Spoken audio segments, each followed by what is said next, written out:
Good afternoon, Miss Jennifer. Good afternoon, ma'am.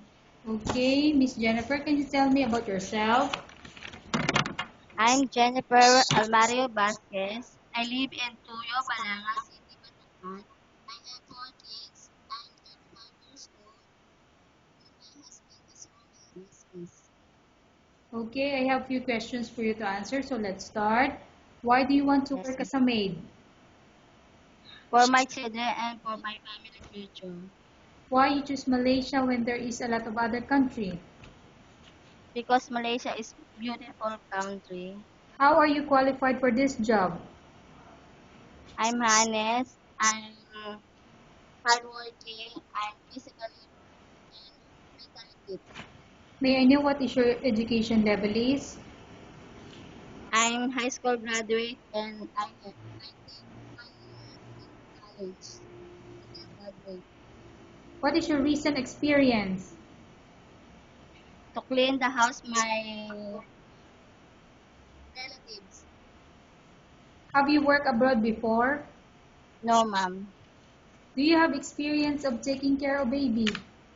Yes, ma'am. Whose baby you are taking care of? My children, my nephew, and my niece. What about elders? Yes, ma'am.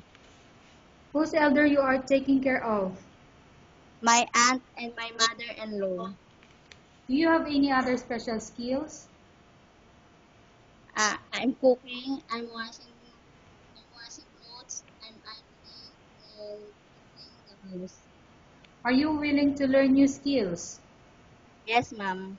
Are you willing to work with a family where the mother-in-law or any relatives stay together?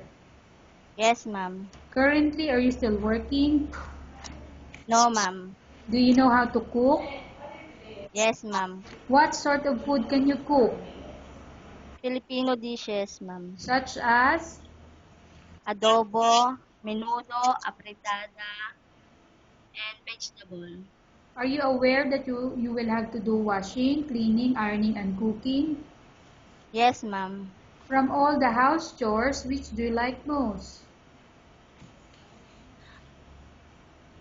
Washing clothes and ironing. If ever you were selected to work in Malaysia, who will take care of your kids?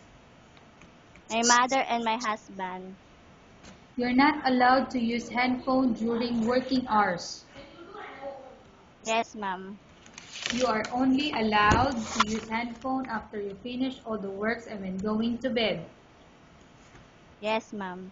You are strictly needed to surrender the handphone to your employer in the morning, and your employer will return back to you once you're going to bed.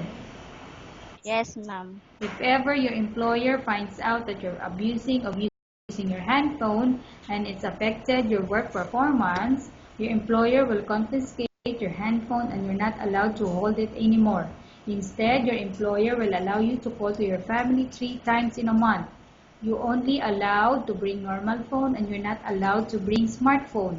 Are you agreed for the terms and condition? Yes, ma'am. Are you agreed to the rules and regulations for the handphone? Yes, ma'am. How many years is the contract as you agreed and understand? 2 years. Can you describe for me your ethics? Your ethics. I'm I'm honest and I'm hardworking person. How can you assure to us that you will work hard in Malaysia? I I assure you that I will finish my contract for my family needs. Can you promise not to use the telephone without the permission of your employer? Yes, ma'am.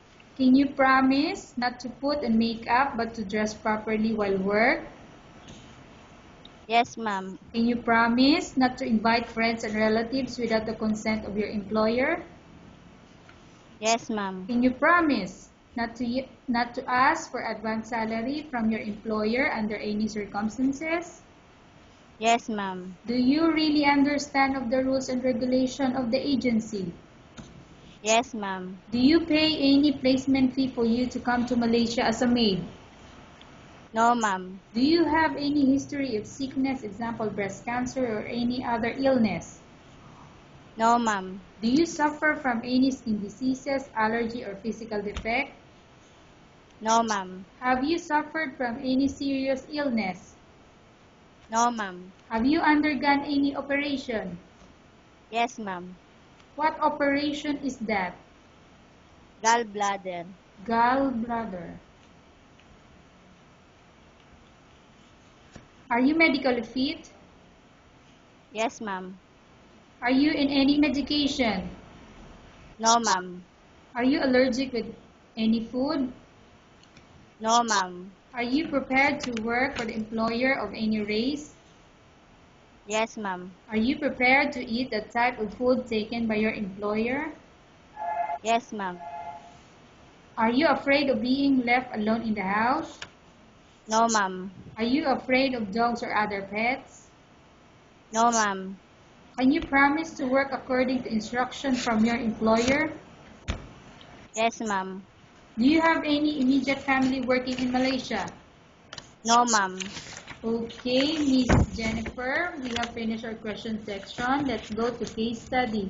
I have a case study for you and I want you to answer me truthfully. Upon Yes, ma'am. arrival in Malaysia, within 6 months, if ever any of your family members pass away, what will you do? Will you continue to work to finish your contract or will you go back? I will finish my contract. Tell us about yourself and why do you want to work in Malaysia as a domestic helper? I want to Malaysia because my children and my family needs to support me. Okay, Miss Jennifer, what do you want to tell to your employer who watching your video? Sir, madam, please choose me because I need this job because I I need to do this job because my family needs. Okay, thank you very much, Miss Jennifer. We will update to your agency if there's any selection made by the employer. Thank you po, ma'am.